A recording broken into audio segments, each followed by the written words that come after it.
நான் எலெக்ஷன்ல நிக்க போறேன். சும்மா போடான்னு. நான் சீரியஸா பேசிட்டு சரி பேசு. இருக்கேன். இந்த எலெக்ஷன்ல நான் தோத்து போகிற மாதிரி கனவு வருது. உண்மைதானே அது? அது நடக்க கூடாது. அதுக்கு நான் என்ன பண்றது? என்ன ஜெயிக்க வைக்கணும். அது முடியாது.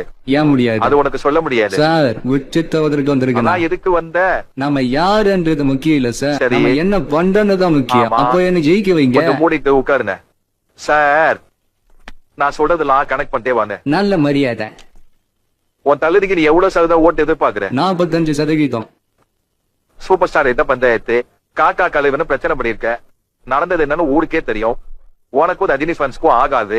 இதுல ஒரு 10% ஓட்ட கம்மி பண்ணா மிச்சம் எவ்வளவு இருக்கு? 35% இருக்கு. 35%. அப்புறம் அஜித் ஃபேன்ஸுக்கும் ஊ ஃபேன்ஸுக்கும் வாய்க்கா தகராறு, அடிதடி, சண்டை, பேனர் கிளிக்கிறதுன்னு எதிரியாவே மாத்தி வச்சிருக்கிறல்ல.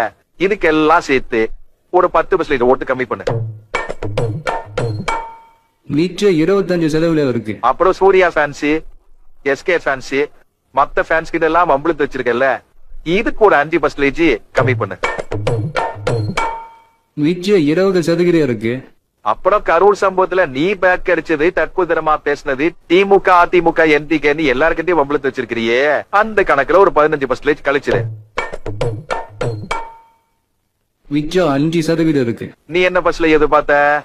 45. இந்த 5% ஓட்டும் உனக்கு விழாது. ஏன்னா அவனுங்களுக்கு ஓட்டு போடுறதுக்கான உரிமையே இல்ல. புரிஞ்சுதா?